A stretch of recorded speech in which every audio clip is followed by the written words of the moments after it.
ਲਹਿੰਦੇ ਪੰਜਾਬ ਤੋਂ ਮੈਂ ਤੁਹਾਡਾ ਹੋਸਟ ਮਹਿਰ ਵਕਾਰ ਅਨਵਰ।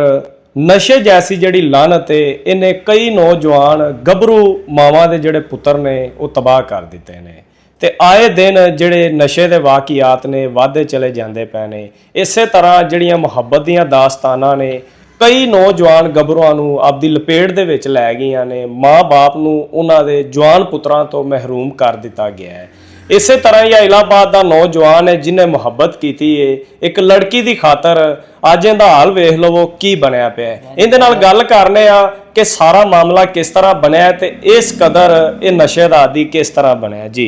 मैं जी नशे का आदी नहीं था, मैं जिम करता था, यानी कि वेट लिफ्टिंग करता था। मेरे इतने इतने डोले थे, ठीक है, और ये सीना छाती बहुत अच्छा था। क्लब में जाता था, वो कहते थे फीस ना दे तू वैसे ही आ जाया कर। माशाल्लाह इतना खूबसूरत जिस्म बनाया था मैंने। लेकिन जब ये इश्क हुआ, लड़की के भाई की शादी पर गया मैं, उसी लड़की के भाई की शादी पर, बस शादी पर उससे इश्क हो गया, बातचीत हो गई, बैठना खिलौना हो गया। एक बार वो आई, फिर मैं गया, ऐसे आते जाते 1 माह तक। उसके बाद बात छिड़ती गई। मैं घर वालों को कहता वो मुझे तसल्लियाँ देते रहे। वो दूर दूर वो भी जवान थे, वो भी जवान था, लेकिन वो पिंड था, पिंड वालों ने नहीं बर्दाश्त किया, भाई उन्होंने नहीं बर्दाश्त किया। उन्होंने अपनी बहन की शादी आगे करनी थी, उन्होंने कर दी, मेरे घर वाले नहीं किया। उसके बाद मैं इस गुस्से में आके इस लाश पे पड़ गया, नशे इंजेक्शन लगाने लगा। उसके बाद पाउडर सूंघने लगा। फिर पाउडर इंजेक्शन तब छोड़े जब मैंने हाथों की बंद हो गई, यानी कि इंजेक्शन लगता ही नहीं था। आधा घंटे जो भी लगाई जाती थी इंजेक्शन नहीं लगता।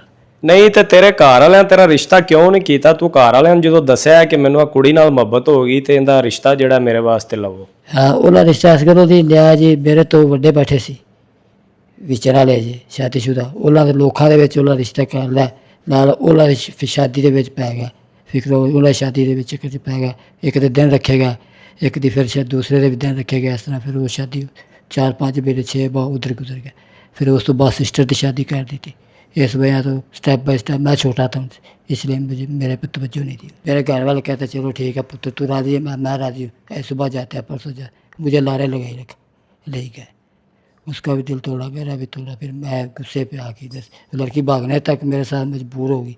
फिर जब उसने कहा ना मेरे भाइयों को पिंड वाले गल बातें करेंगे, छोड़ दिया। फिर मैंने कहा जैसे आपकी मर्जी वैसे कर, कुछ भी गलत कदम नहीं उठाते, जैसे आपका भाई कहता है वैसे कर। उसके भाई ने फिर रिश्ता चुना कंगनपुर से, उन्होंने शादी कर दी। मेरे घर वाले भी गए, सारे गए, मैं नहीं गया था। शादी हो गई उसकी। अब उसके पास 2 बच्चे, 2 बेटियां 2 बेटे हैं।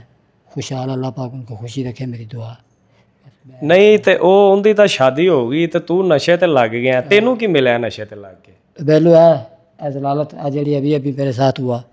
रास्ते से आ रहा था, वो पकड़ना क्या था, पकड़ लिया। मैं सोचा ये क्या है पता लो, अगर मैं वैसा होता पकड़ता तो पीछे से भाग जाता, जहाँ शैलर में जाता और डालता। फिर 1.5 मन करता, वो 5-7 किलो था।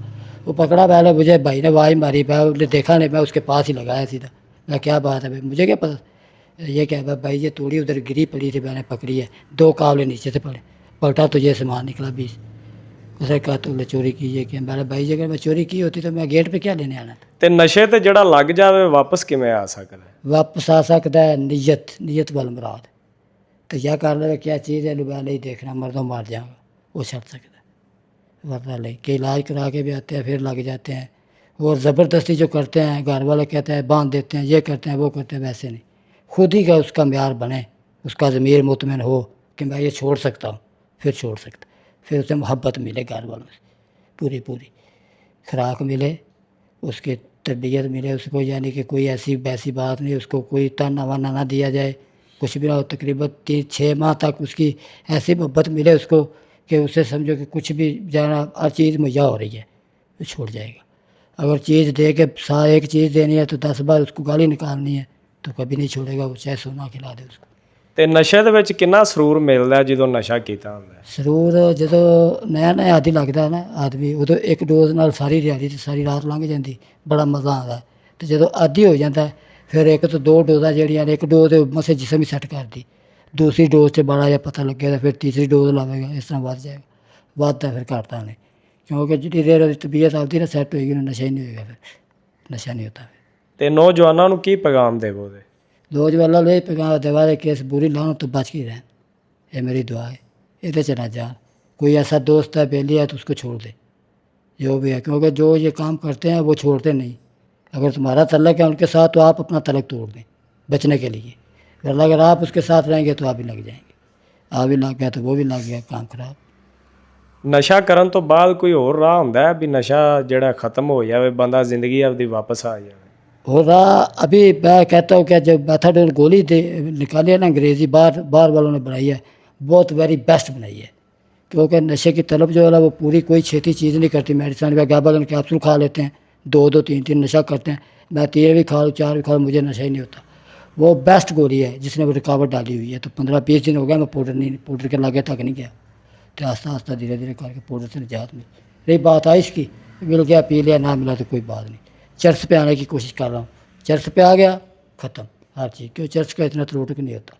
ਤੇ ਕਿਹੜਾ ਨਸ਼ਾ ਕੀਤਾ ਹੈ ਤੂੰ ਆਪਦੀ ਜ਼ਿੰਦਗੀ ਦੇ ਵਿੱਚ? मैं एक शराब नहीं पी, बाकी तकरीबन सारे मेडिसन नशे भी किए ने, दूसरे नशे।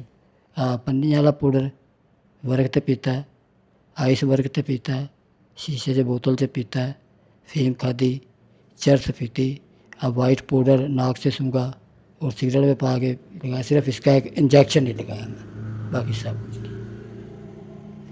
ਜੀ ਆ ਤੁਸੀਂ ਵੇਖਿਆ ਹੈ ਕਿ ਜਿਹੜਾ ਨਸ਼ਾ ਹੈ ਕਿਸ ਤਰ੍ਹਾਂ ਬੰਦੇ ਨੂੰ ਤਬਾਹ ਕਰਦਾ ਹੈ। ਇਸ ਟਾਈਮ ਤੁਸੀਂ ਇਹਦੀ ਹਾਲਤ ਵੇਖ ਲਓ, ਪੜ੍ਹੀ ਲਿਖੀ ਫੈਮਿਲੀ ਦੇ ਨਾਲ ਇਹ ਨੌਜਵਾਨ ਤਲਕ ਰੱਖਦਾ ਹੈ, ਉਸ ਦੇ ਬਾਵਜੂਦ ਅੱਜ ਇਹ ਨਸ਼ੇ ਦੀ ਲਾਹਨਤ ਦੇ ਵਿੱਚ ਤਬਾਹ ਬਰਬਾਦ ਹੋਇਆ ਪਿਆ। ਇਸ ਵਾਸਤੇ ਜਿੰਨੇ ਵੀ ਨੌਜਵਾਨ ਨੇ ਜਿਹੜੀ ਨਸ਼ੇ ਜੈਸੀ ਲਾਹਨਤ ਇਹਦੇ ਤੋਂ ਦੂਰ ਰਹਿਣ ਤਾਂ ਕਿ ਜਿਹੜੀ ਉਹਨਾਂ ਦੀ ਜ਼ਿੰਦਗੀ ਉਹ ਮਹਿਫੂਜ਼ ਰਹੇ।